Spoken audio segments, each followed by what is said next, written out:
everyone. Can you hear me, Doug? I can hear you, yes. Okay, good. I just had to pop back in real fast. Sorry about that.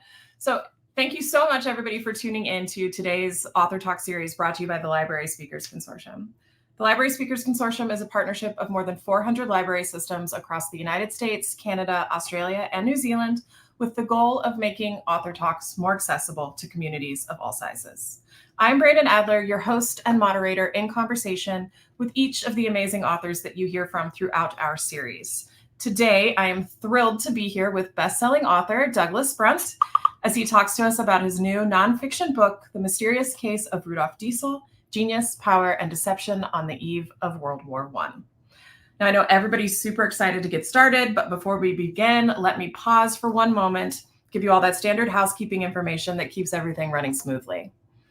We have compiled some questions that were pre-submitted with registration, but of course you can also submit questions during the talk by clicking that questions button that's just below this live stream video. Keep in mind, there are a lot of you tuning in today, so we will get to as many questions as time allows. And don't worry, if you have to leave early, all registrants will receive a link to the recording via email in about 24 hours. Now, to formally introduce our guest. Douglas Brunt is the New York Times bestselling author of The Mysterious Case of Rudolf Diesel and the host of the top-rated Sirius XM author podcast, Dedicated with Doug Brunt. A Philadelphia native, he lives in Connecticut with his wife and 3 children. Visit douglasbrunt.com for more information. Welcome, Doug. Thank you so much for being here. Thank you for having me. This is great. We're so excited to get started. Sorry about that little hiccup there at the beginning. So now I'm definitely sad that we're not conducting this interview over cocktails to kind of calm my panic for losing internet access. I was ready to go if I had to. But yeah, cocktail would be nice in any event. Yeah, I completely agree. So let's start with Lisa from Benicia Public Library. She and everybody, one of the most asked questions is kind of your journey as a writer. Can you talk about your background and your journey to becoming an author?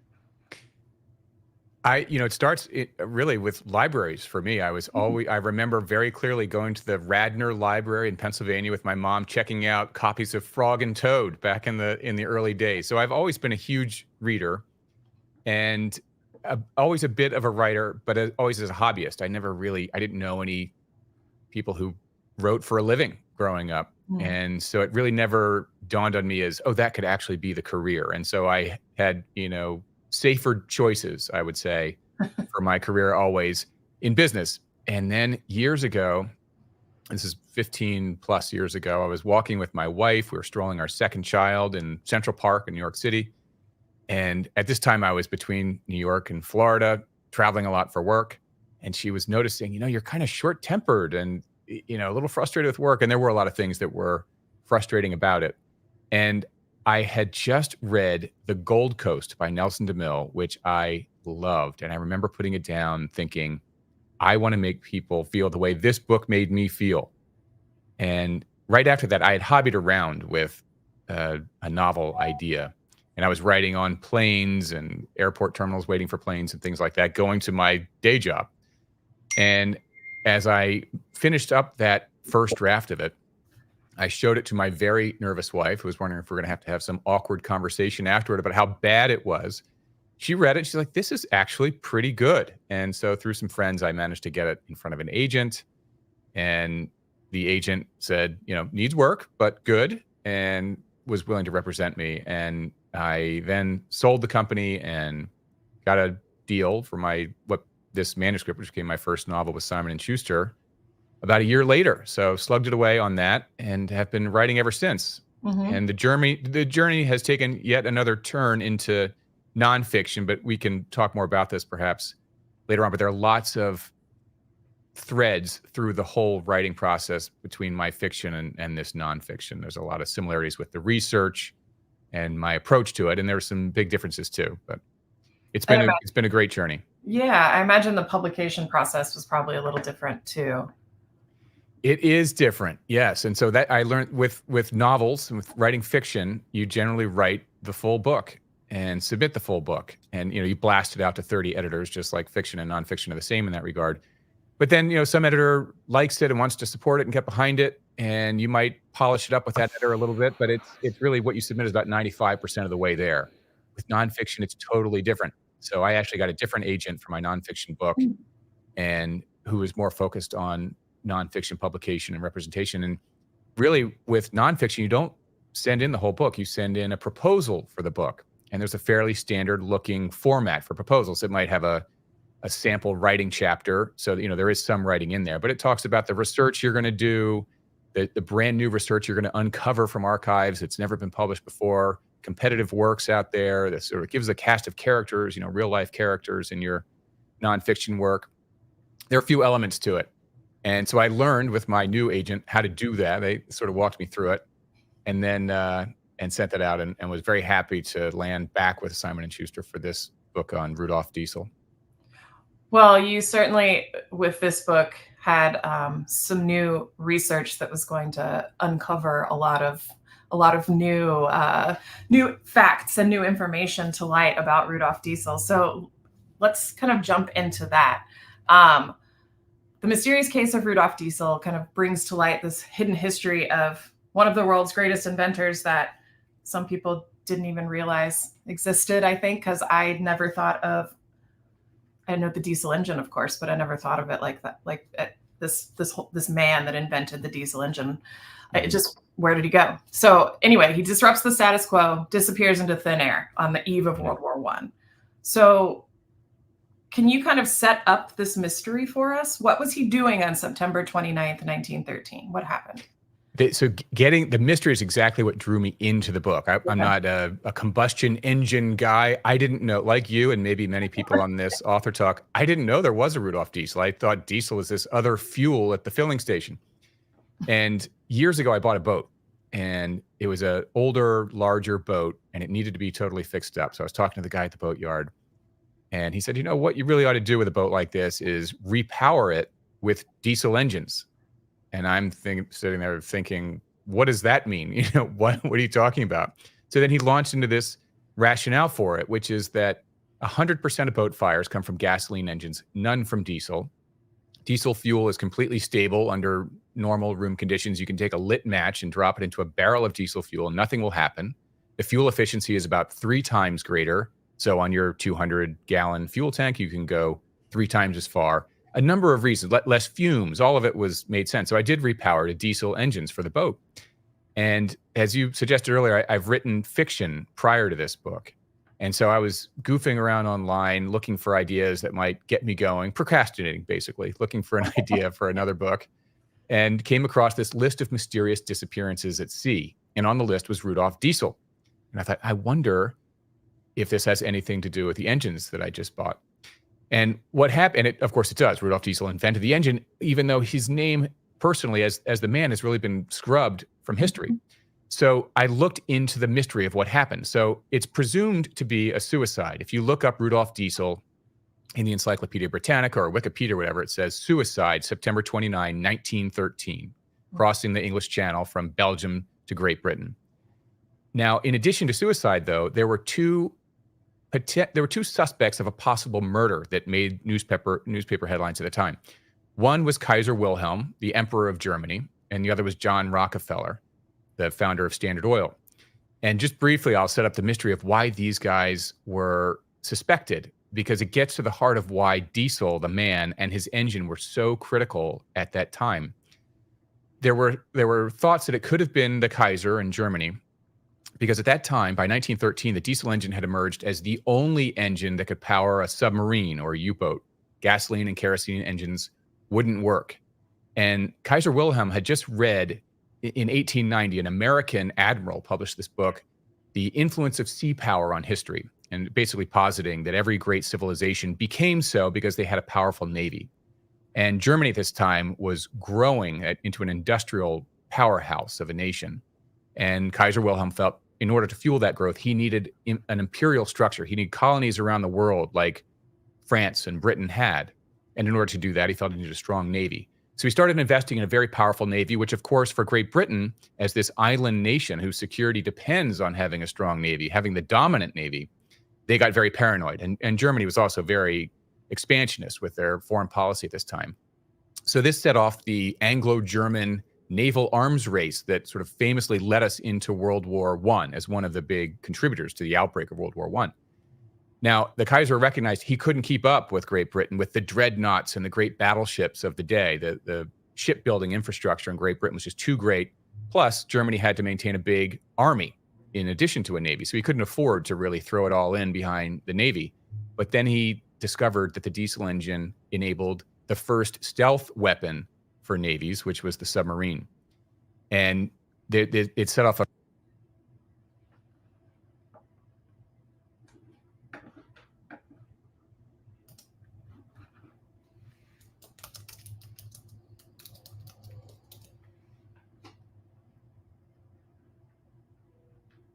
it was actually crossing the North Sea on that day was to go to Great Britain as the co-founder of a new diesel engine manufacturing company to build diesels for the Royal Navy, for Britain's submarine program.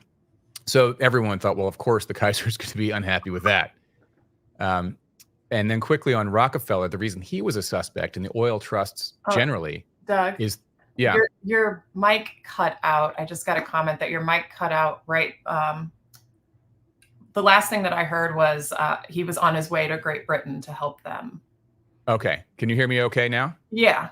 So the reason he was crossing the North Sea on that day was to co-found a diesel engine manufacturing company for Great Britain to build submarine diesels. And so you can imagine the Kaiser would be very upset with Rudolf Diesel, a German national, out helping their rival nation. And just quickly on Rockefeller, why he was viewed as a suspect at the time, and the oil trust generally, is that Rudolf Diesel in 1912, on a trip through America, said, I can break the American fuel monopoly, and I don't need a law to do it, referencing the Sherman Antitrust Act that would happen in 1911, the year before. He said, I can do it with my power of my technology. He won the Paris World's Fair in 1900 with a diesel engine running peanut oil. So one thing that's true to this day is the diesel engine is very flexible with regard to fuels. You don't need gasoline or petroleum products at all. It can run on vegetable oil, nut oil, or even coal tar.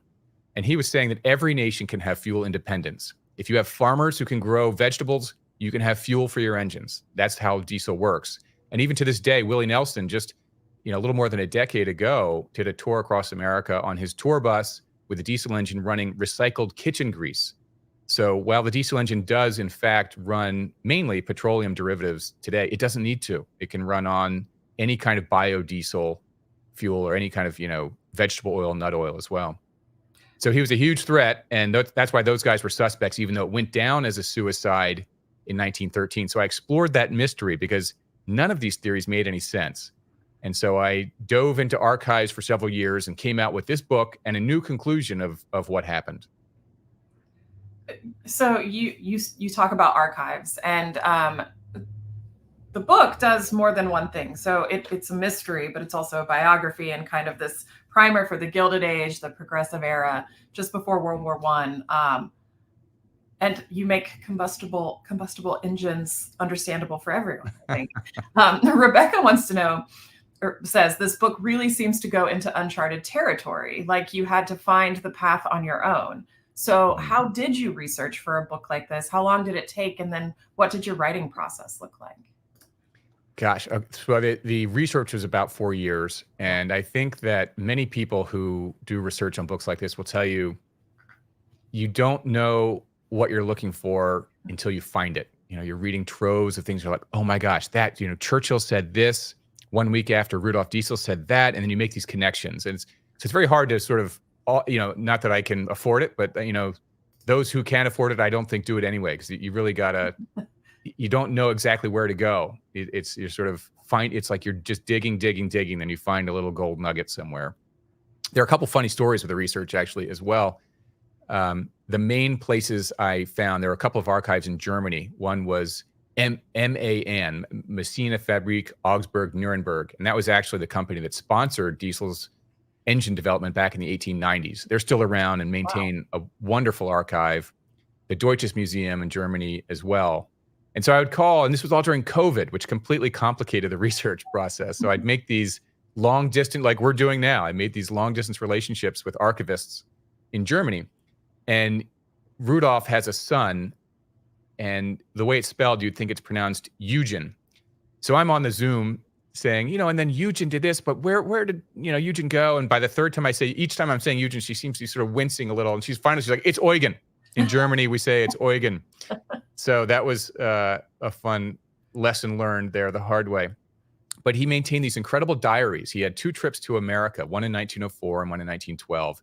And like any sort of engineer, but also sort of a romantic poet type. I mean, he really had both sides of the brain going. And he had this incredible couple of diaries. And so they were in German, though, German and French. And I got them, and I'm like, well, what am I going to do now? So I called my old high school where a buddy of mine is running the English department. I was like, Tom, who's teaching German over there?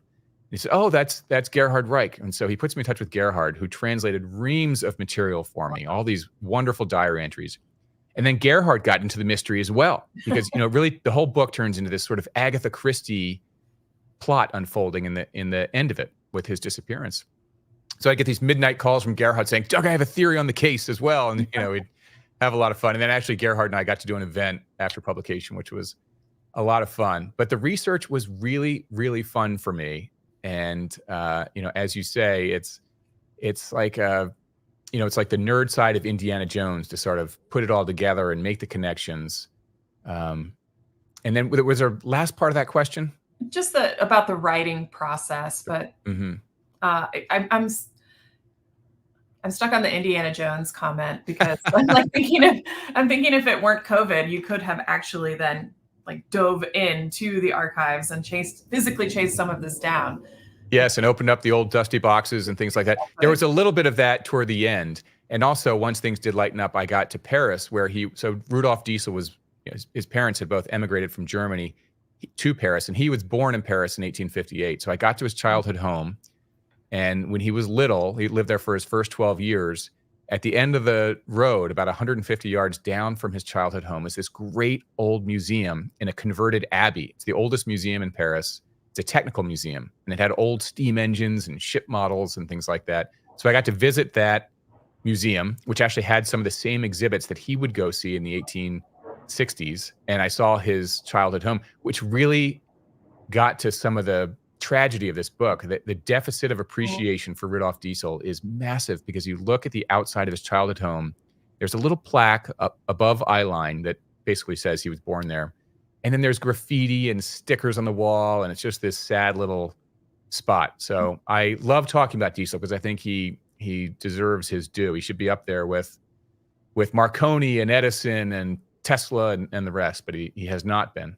I agree. I want to talk about Diesel's childhood specifically, because that's, other than the mystery, that's kind of what you open the book with for each of our key players in the book, is their childhood. But he had a really rough childhood. His family was somewhat poor, his father somewhat abusive, but he ends up being with this wonderful kind of sponsorship. Can you talk about his childhood a bit? Yes, and actually this gets to one of the central tensions of the book. So he was born in 1858 in Paris, first 12 years there. Because they were of Germanic origin, when the Franco-Prussian War broke out, and at this time, the German state as we have come to know it had not yet formed. It was a confederation of Germanic states, Prussia being the leading one. So when the Franco-Prussian War broke out, all people in France of Germanic descent were kicked out of the country. So the Diesels, there's rioting in Paris because the Prussians are getting close to the city and everyone's going bananas. They get on a steamship for London. So they arrive in London in 1870 into the Hoxton district, which is the setting of Charles Dickens' Oliver Twist. And Diesel's the same age as the title character when they arrive. He's 12. And they're in the tenement housing, the most destitute, ugly part of the belly of the Industrial Revolution, in the heart of it in London. So you can imagine the appalling conditions in which they're living. They escaped Paris with just the shirts on their back. They were not wealthy to begin with. His father was an artisan. He worked with leather goods and bookbinding and things like that, but they had to leave it all behind. So they're just scratching away to feed themselves. From an uncle, he receives an invitation to come get an education in Augsburg, Germany. The uncle is a math teacher. So the family thinks, well, this is a good idea. First of all, it's one less mouth to feed. And secondly, he can get an education in Germany. So they stay behind in London and struggle through, while Rudolph goes to get an education in Germany.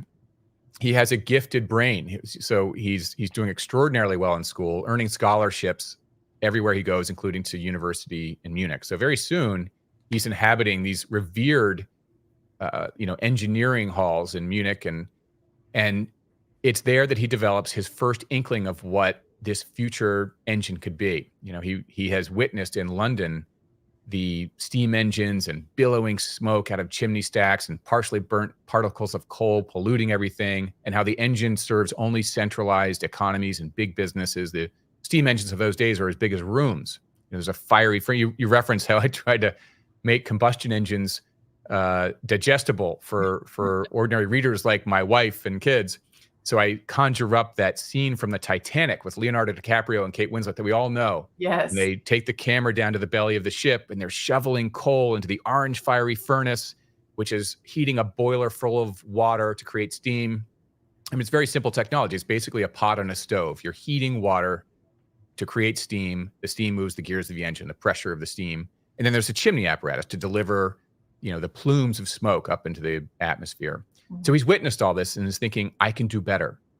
And when I was talking about the central tension of the book, what I mean there is in the 1880s, so soon after he's earned these scholarships to university and begins work, he writes this, what now seems very quaint list of uses for this engine that he only imagines at this time. He wants to build a small, compact engine that can be a power source for rural economies and for craftsmen like his father, who don't need to go into London or Paris, but can be out in rural areas, decentralized economies, and have a power source that can work for their smaller businesses, one that's compact and not as big as a room.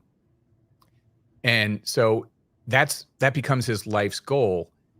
And the irony is that, of course, we know the diesel engine does not become the engine of small, decentralized kinds. Really, that's sort of the Tesla electric motor fills that. What the diesel engine does is become the engine of big business and ultimately of war as well. And that irony plays out in his adulthood. He's alive to see all that. And I came across this term, on my podcast that you kindly mentioned, Dedicated. I talked to authors. One of the authors I had on is the technology journalist for the New York Times. And she was talking about this term, technical sweetness. And technical sweetness refers to the feeling of euphoria that an inventor feels as the invention advances. And that euphoria overwhelms any sense of caution the inventor might feel about whether it should advance. And so the term first came into common usage with Oppenheimer and the bomb. And we talk about it today in the context of AI and how quickly AI is advancing. It applies to Diesel as well, because that quaint list he had from the 1880s is not at all what happened. By 1903, the French were working very hard to develop a submarine program with diesels. They realized diesel, with its efficiency, with its fuel stability, the gasoline engines for earlier or kerosene engines for earlier submarines were constantly exploding. They didn't have the efficiency to really go far out of port. They just didn't have the range. Suddenly, diesel changes all that. The French were the first to really go after it for a submarine program. But in the years after, every European Navy, including the Americans, were also doing it. And Diesel was helping them. It's not what he had ever intended for the engine. It was kind of ran counter to what he was hoping to do. But you can imagine there was a bit of the technical sweetness in there, because every powerful person in all these countries saying, Rudolf Diesel, we need your help. Mm-hmm. Well, and he kind of comes out of that technical euphoria and tries to correct it by writing this treatise where he thinks he's solved a social dilemma, right? Mm-hmm. Yes, and that was a common thing for engineers of the day, to have this dual role of engineer and then also social theorist, to think about how their engineering developments might be applied to society and to better humankind. And so he wrote this treatise called Solidarismus, which was as a publishing matter, an utter failure. I think he sold, several hundred copies of it. And, but yeah, he was trying to figure out ways for humankind to have a better life in this life as opposed to the afterlife. Mm-hmm. It's interesting to me, especially that he he tried a very kind of lackadaisical approach to management, but then didn't agree with unions. Mm-hmm. So I think the thread there is efficiency. yeah. And so he tried to have sort of an employee profit sharing scheme. He was not a great manager, and he was very easygoing on it. So he would sort of get involved, and then his sort of engineering chiefs who were normally in that position would say, hey, things are going through the floor here. You got to get out of the way. We actually need to run the business here. So he ultimately did step out of that role because he was really, more of a lab technician. He was best working with metal in his hands as opposed to managing people. But he was trying to have a more enlightened system of employment and ownership for the business. And I think many of the aims of unions made sense to him, but there were other things that did not. So, for example, Adolphus Busch plays a major role in the book, the founder of Anheuser-Busch, the brewing company in America. The reason is when the licensing model of that day that Diesel and many others followed was that you license the exclusive rights to manufacture and market the technology by national territory. And the person who took the diesel rights for North America was Adolphus Busch, and he was initially using the engine to pump water in his breweries and to power refrigeration. He also built a separate business building submarine diesels for the U.S. Navy.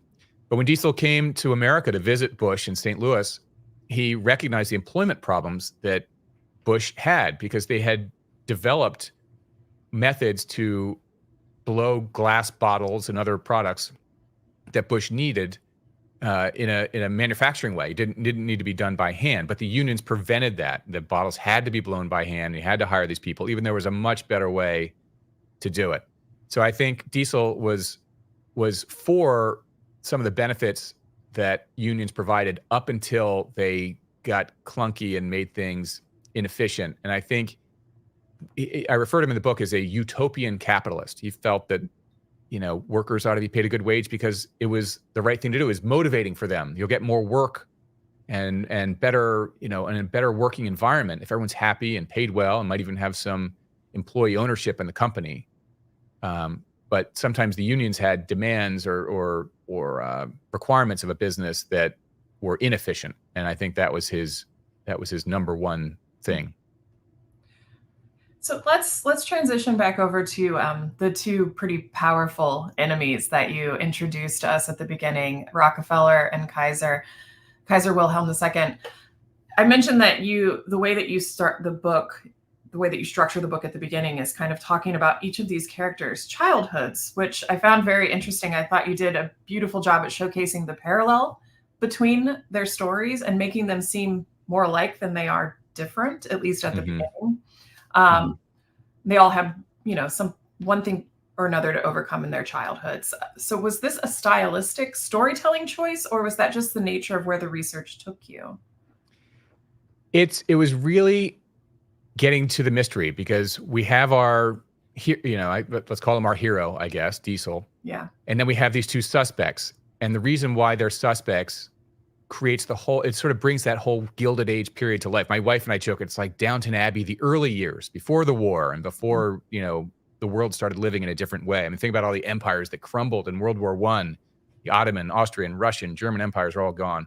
The world really lived in a different way in this sort of Gilded Age period, the quarter century before World War I. And exploring their lives gives a sense of why the diesel engine was so transformative to industry and war, and why diesel mattered, in particular to these two enormous figures on the world stage, Kaiser Wilhelm II and Rockefeller, two of the most powerful people in the world at that time. And Diesel's right at the heart of what both of these men were trying to accomplish. And by setting up the mystery and sort of following the mystery in that way, you get to almost like a 360 view of what's going on in the world.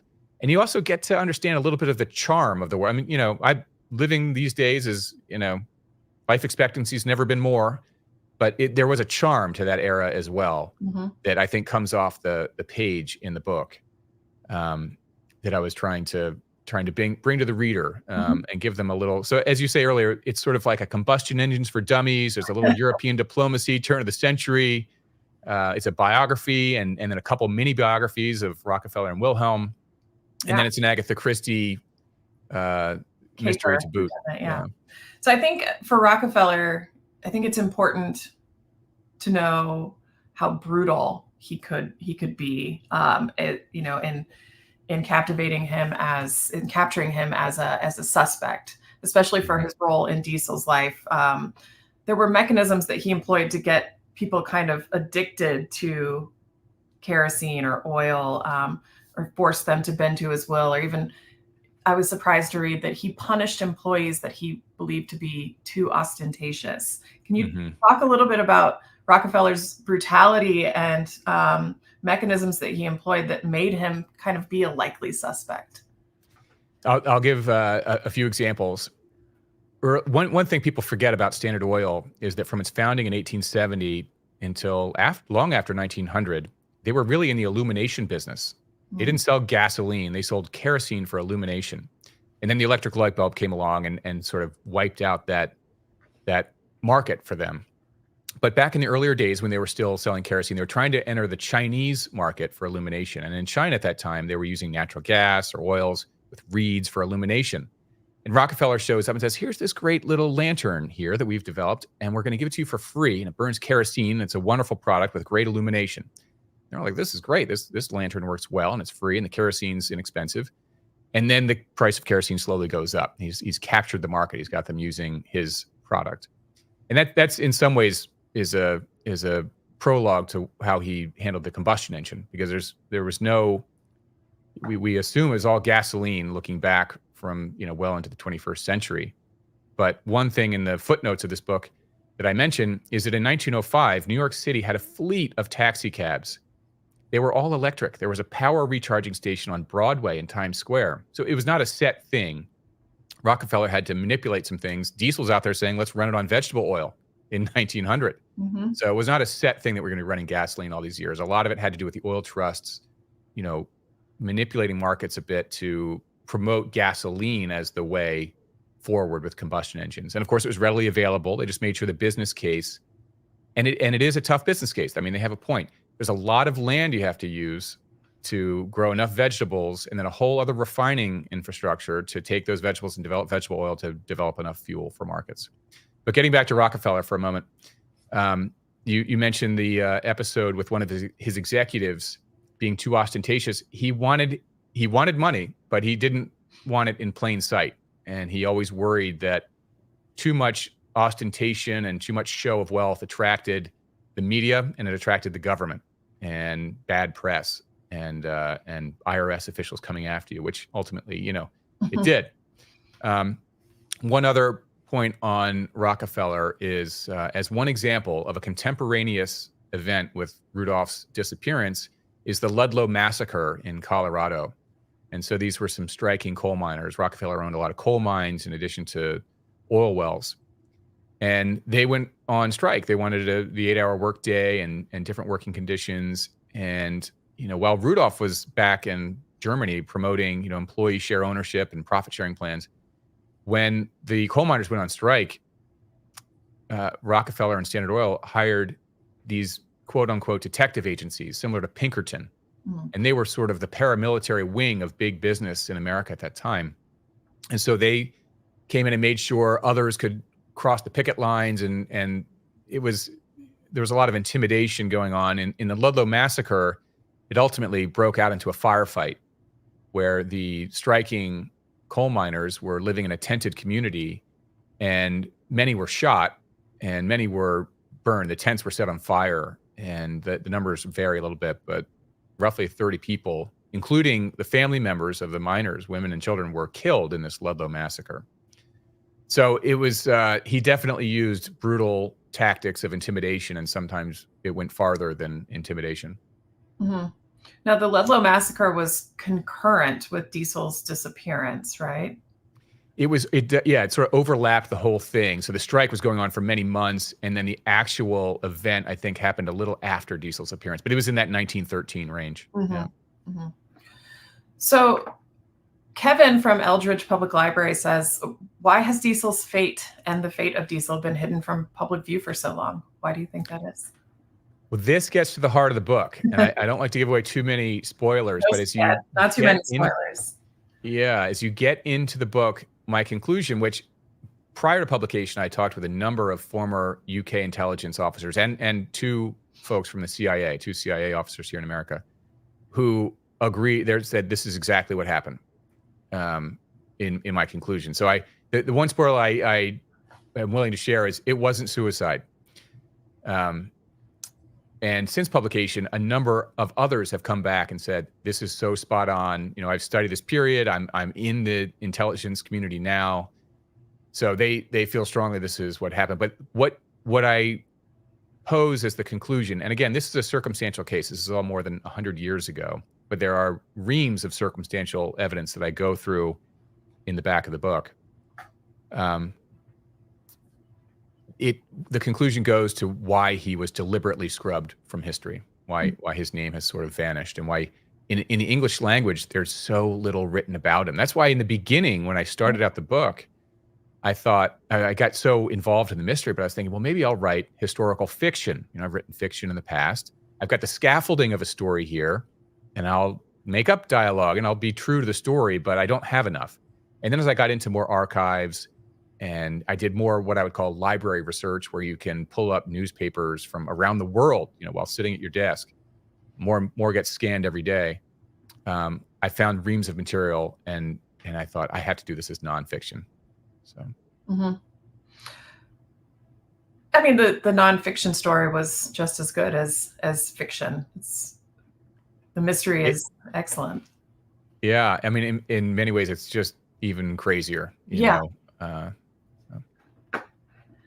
So he was on the ship on September 29th, 1913, on his way to help the English build these submarines, a German. And so that's kind of where Kaiser Wilhelm II comes in as a suspect. How often had their paths crossed before that? Well, Diesel would have been well known to Kaiser. I don't have evidence of them actually being in the same room. But Rudolph was writing to Tirpitz and the German Navy to adopt diesel power. Ironically, Germany was the last of the major European powers to embark on a diesel submarine program. They didn't order their first diesel engines for subs until 1908. French had been at it since 02, 03. But once they did, then they were all in, and they quickly, by 1913, they had more diesel submarines than anyone else. They passed everyone because it was Rudolph's home turf. They had several companies in Germany that were trained up at Rudolph's side, and they were the most proficient at building submarine diesels at that time. There are, in addition to the submarine aspect, the diesel engine completely transformed merchant shipping. And I do know Kaiser Wilhelm toured a number of ships. There's some great old photos that I found from this archive in Denmark. The reason why diesel transformed merchant shipping, as you can imagine, getting back to that image of the Titanic with the shoveling coal into the furnace, that orange fiery furnace burning under the boiler, this huge boiler vat of water to create the steam, and then the chimney going up. When a cargo ship went around the world at that time, prior to diesel, they had to have rooms full of coal. The Titanic would have had 200 or 300 people shoveling that coal into the engines, the stevedores. Wow. Each of those people have to live on the ship. They have to eat on the ship. So you're carrying a bunch of food for them as well. And then the chimney stacks take up the deck. If you look at a modern cargo ship now, there's a little housing in the back. But then the deck is utterly flat. And they pile up all those cargo boxes, the giant, look like rectangular Lego pieces, just stack up on the deck. But the chimneys would have taken up enormous amount of room on the deck, and the engine was enormous. Then you get diesel instead, this small compact engine. There is no plume of exhaust. It just then it's like almost impossibly little exhaust, just vents out the side of the ship. So they do have the flat deck, no hundreds of people living on the ship to shovel the coal around, and the fuel efficiency is far greater, so it can circumnavigate the globe without stopping for fuel, as opposed to the other cargo ships that would have to stop in the Philippines and then another island to recoal and things like that. So in 1912, this Danish company, Burmeister and Wain, built the world's first ocean-going diesel cargo ship called the Selandia. And on its first journey, it went from Denmark up into London on the West India docks. And as it was going up the Thames to approach London on the river, little ships were coming out from the banks of the river to help them. And the journal, I found this great journal from the guy from Denmark who was the engineer leading the development of the engine for the Selandia. He was sort of laughing. All these people are coming up to help them. They thought they were in distress because there was no tower of black smoke coming up. So they thought the ship was disabled, that the engine wasn't running. They were just going to drift and crash into the banks. They kept having to wait, like, we're just fine. We could turn around and go to Bangkok right now. We're all is good. So they were calling these ships phantom ships because there was no chimney, no smoke, but they were just plowing through the water. And when it got to the West India docks, Churchill toured it in 1912, and he called it the greatest maritime masterpiece of the century. A month later, there was a sister ship that Burmeister and Wayne built called the Fionia. So we had the Selandia that went to London. The Fionia was at the Kiel Regatta in Germany, this famous regatta. And Kaiser Wilhelm II was there. And he, only weeks after Churchill toured the Selandia, he toured the Fionia and convinced one of his private sort of shipping magnates to purchase the Fionia from the Danish firm. But they both were amazed at the diesel engines and what they could do. And this is in 1912, just a year before he disappeared, before Rudolph disappeared. Mm-hmm. I'm thinking of Kaiser Wilhelm II's his connection to England, and ultimately how World War I ended up happening. So there became this kind of race for naval prestige, right? Naval power between the two. Is that right? Yeah. So as you referenced, Kaiser Wilhelm II was the favorite grandchild of Queen Victoria. Yeah. And so when he was little, he would be over with her on the Isle of Wight for her birthdays, and he always admired, as a little boy, he'd look out at the incredible Royal Navy. Since the time of Napoleon in 1815. From that point forward, when Napoleon was defeated, Britain took over the seas. They had the more powerful navy even then. But after Napoleon, they were a dominant global power, and by far the most powerful navy. And so Wilhelm always admired and envied that. It was kind of a mix. And I found him to be such an interesting character. One arm was, when he was born, there was an injury during the birthing process, so he had this withered left arm. If you see pictures of Wilhelm, he's always sort of sticking it in a pocket or hiding it. And there are many different versions of World War I. Barbara Tuchman does terrific work on this. A lot of it is a little more Allied sympathetic. And, it was Germany's fault. As the Treaty of Versailles says, it was all Germany's fault. They started this thing. There's another one called Sleepwalkers. The author's last name is Clark, which has, a little bit more of Germany's side of things. It's not pro or anti-Germany really, but it's pretty balanced. It also talks about what was going on in the Balkans beforehand. But I tried to not judge anyone in the book, whether it was Rockefeller or Wilhelm. There's some facts, but I try to give them impartially.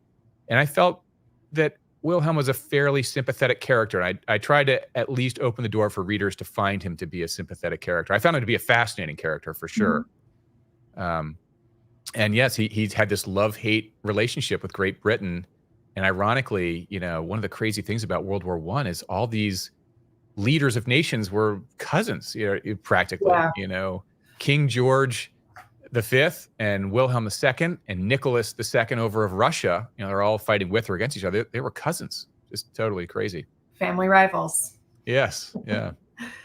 So Diesel just disappears off the boat in the North Sea, and then what happens? The world's kind of like in an uproar for a little bit. For a little bit. It's hard to imagine now because if you knew the name Rudolf Diesel prior to reading this book, you're in the 0.01% of the population. I, as the author, did not, And but in 1913, it was massive news. Diesel's disappearance was the front page story of the New York Times, all the papers of Western Europe out to Moscow. Wow. And so it would be like Elon Musk flew off to Nantucket and the plane went down and he's gone. We can't find him. It was that big a deal because it was a huge international celebrity. As I said, every Navy, the American, all the Western European and Russian navies were seeking his help. When he got back from America from 1912, he'd been offered jobs from Henry Ford and the Pennsylvania Railroad. So he was highly in demand, really at the peak of his fame. And so it remained front page news for weeks. And 11 days after his disappearance, a body is found, and this sort of a coastal patrol steamer, the sailors on that come back to port, and they say, we found this body. It was kind of stormy, so we had to throw the body back. But we went through the clothing, which was, really nice clothing, by the way, like a nice suit and tie and all that.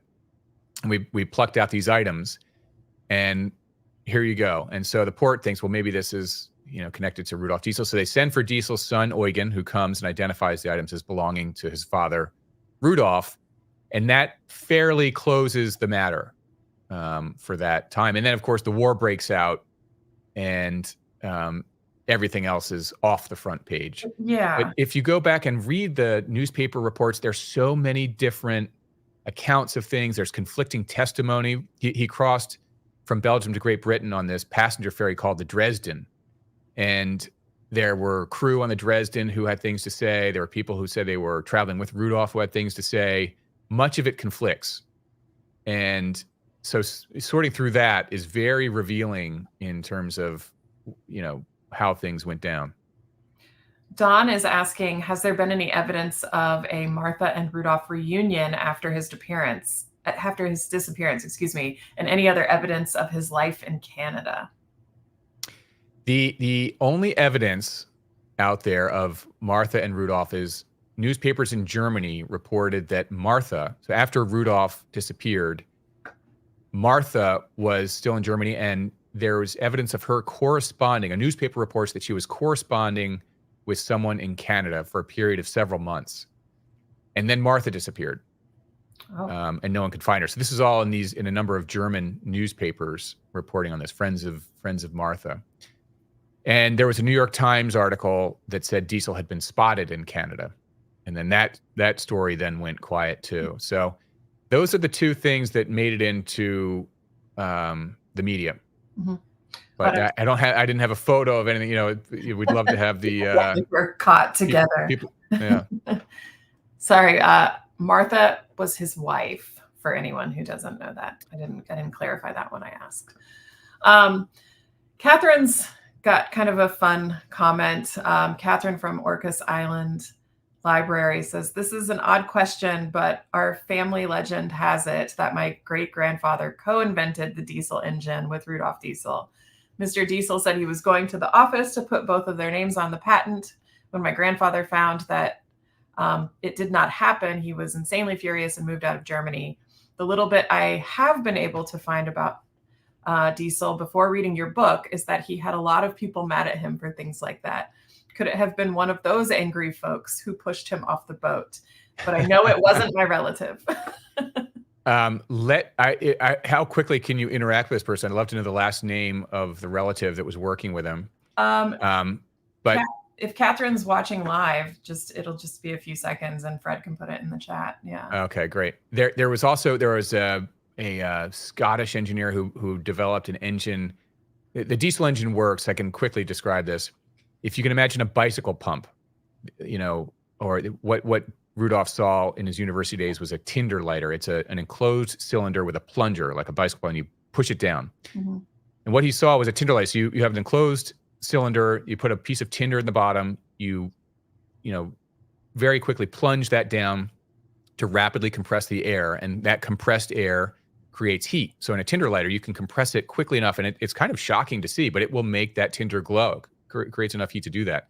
So that's really the concept of the diesel engine, is that it's a compression engine. Mm-hmm. So the piston in the cylinder compresses the air to 900 pounds per square inch. That creates enough heat to ignite fuel. So the key is the timing to introduce the fuel at the time of that highly compressed and hot air to combust the fuel that drives the piston back out. The piston attached to the crankshaft then turns the engine. So as opposed to our vat of water getting heated, like a pot in a stove, all the combustion is happening inside that cylinder. But it doesn't need a spark. It's just compression. You don't need a spark to light it. The compressed hot air lights it. Okay. There was someone else in Great Britain who had been working on a compression engine around the time of Diesel. Diesel did have a team working with him. And in particular, he introduced the engine in 1897. His main sponsors were Krupp and Buzz, two sort of German industrialists. And then once it was out there, he trained up a few sort of ambassadors, I would say, who because everyone, he had these international licenses, someone for France had the license, someone for Russia, someone for North America, and he couldn't be everywhere, but they needed help with the engine. And so he trained up about 5 talented engineers who then took on a region each to help implement the engine at that time. Yeah, Catherine, maybe your grandfather was one of those engineers. I don't know. I'm curious to see. I'm sure at some point, if she's not watching live, we'll get an email or something and I can forward it along to you. Yes, but, please follow up. Oh, a quick thing on that note. I did, in the course of my research, meet 2 of his descendants. One is a woman who was descended from his daughter, Hetty, and she actually lived in Connecticut, not too far from where I am. And then I met another who was descended from Rudolph's uncle, and his last name was Diesel. Jean-Philippe Diesel lives in France, right on the German border. Mm-hmm. And he had actually done a lot of family research, looking into his relative. And he reached me in time to point me to a couple of archives that I had not yet found. And so it was very helpful to get in touch with him because there's some great photos. And if you like some of the photos that are in the book, there are more that I wanted to use. My publisher was like, there are only so many glossy pages we can put in this thing. So if you go to my website, douglasbrunt.com, there's an Explore the Book button that has some great old photos from archives. It's great to know. Thank you.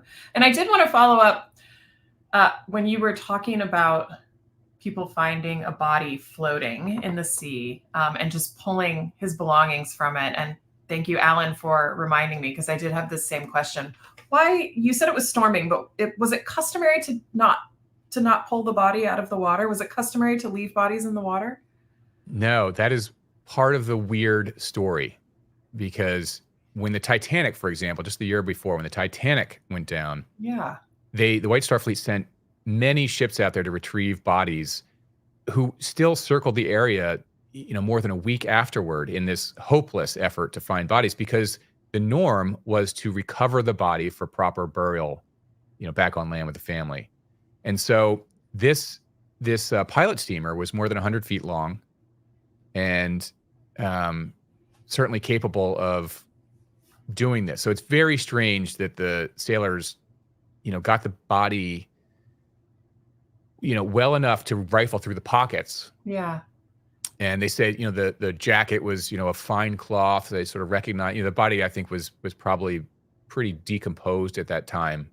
But, they noted the fine material of the clothing went through the pockets, but then didn't keep the body. It's one of the stranger aspects of the story.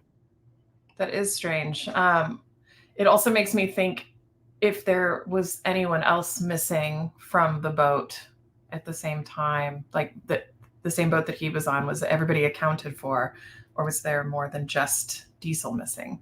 From the Dresden crossing, it was just Diesel missing. Wow. Okay. But he was missing from the passenger manifest as well. So there are a number of strange things about it. But again, I don't want to give away too much.